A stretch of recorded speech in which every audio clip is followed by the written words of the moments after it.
Do you enjoy dark comedies? You may want to check out Thoroughbreds.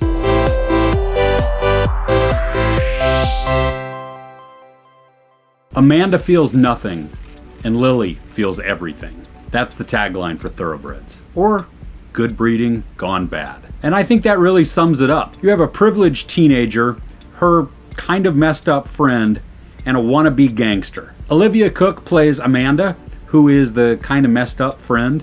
She's at least distant and possibly disturbed. Anya Taylor-Joy plays Lily, and she is very privileged, uber rich, and also a little disturbed. And then we have Anton Yelchin. In his final role, he plays Tim. Now, he is a wannabe gangbanger, drug dealer, thug, but he doesn't really come from the streets.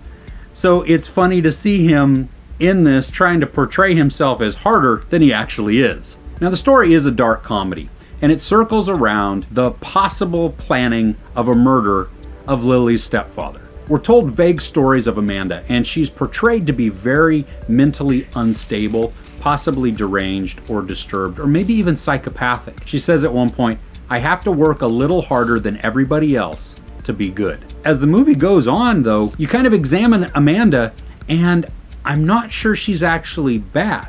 She is detached, and she is disconnected, but she does have this weird level of pseudo-empathy or maybe compassion, only as it relates to getting something done. She's very efficient. There is a practical methodology to her behavior. The word psychopath denotes a heartless person, somebody who has abnormal or violent behavior towards other people.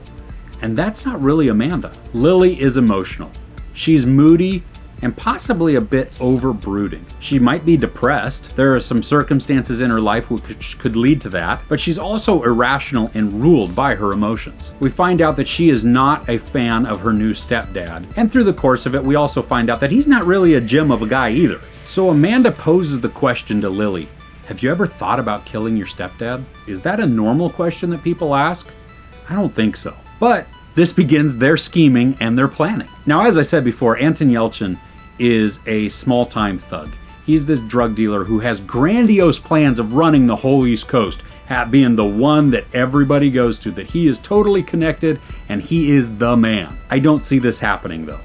He's too nice, despite his bravado. He's approached by Amanda and Lily to help them accomplish their goal of murder. Now, as the story progresses, we actually see the true characters emerge, that they come to the surface, and it's not exactly what you'd expect. Now, I think the actors did a very convincing job. I enjoyed watching their performances.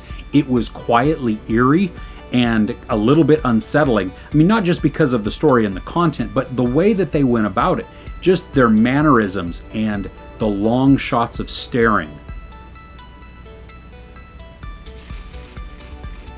It's just weird. And in context of a movie, it worked really well. And then you combine that with this really kind of off-putting or at least mentally jacking with soundtrack.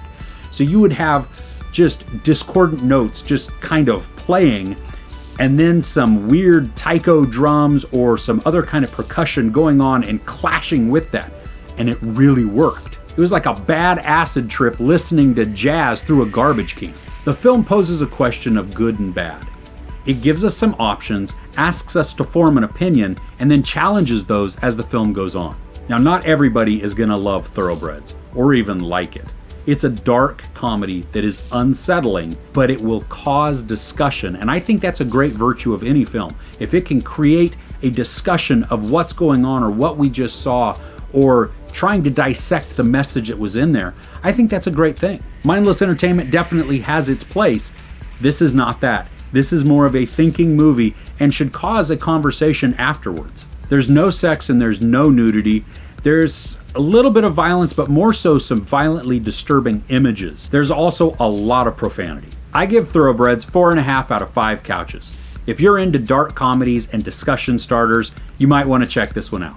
Have you seen it? What did you think? Please leave your comments below. If you enjoyed this review, please give it a like, and don't forget to hit that subscribe button. I'm Chris, this is Movies and Munchies. Thanks for couching with me.